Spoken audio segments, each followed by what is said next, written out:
Hi, Liz Beavers with Graphic Solutions Group, your embroidery territorial manager for the team here at GSG. Today I want to talk to you about backings. Everyone seems to be a little confused on what backings to use for certain products, and it's pretty simple if you get down to it.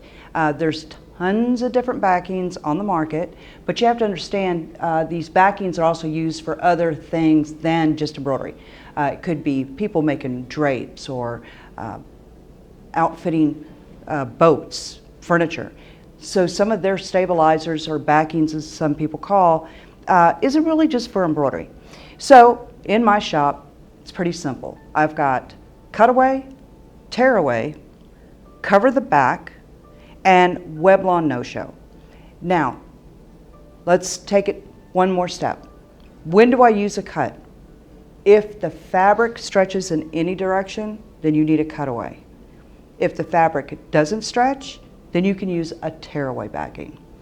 So what I want to show you is on this particular shirt and this one here, they're both knit.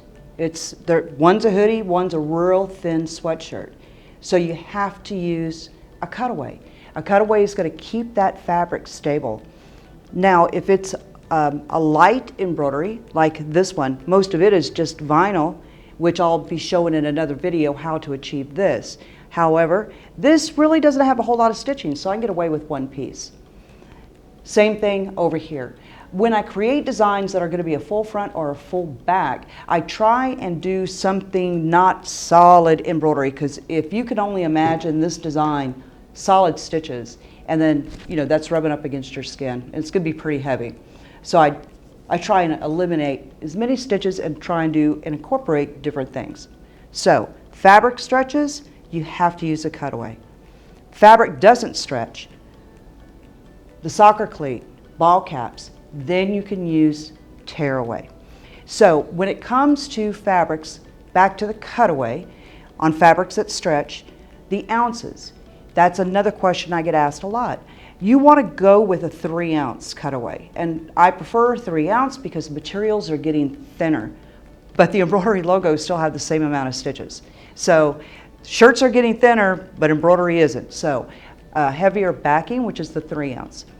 Now, when it comes to my tearaway for a ball cap or for shoes, I don't have any stretch going on here. So really what I'm trying to stabilize is just the item not shifting, and the bobbin has something good and clean to grab a hold of when it's stitching. So in those cases, a tearaway, and the weight, anywhere from a 1.5 ounce to a 2 ounce. That's anything in between is just going to be perfect.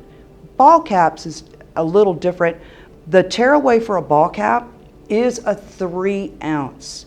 So I always use cap tearaway backing for your caps, and they're automatically going to be a 3 ounce. But for like the shoe, then I'm going to use regular garment tearaway backing, and this one that I have right here is probably only about, I think it's a 1.9 ounce.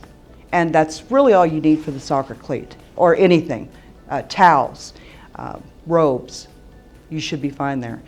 The next item is cover the back. It comes in a roll, and the cover the back has got a heat adhesive side and a soft side. And once the embroidery is done and I remove the cutaway, then I cut a piece big enough to cover the back side, heat press it just for a couple of seconds with a heat press or with an iron, and the other side is really soft like a felt.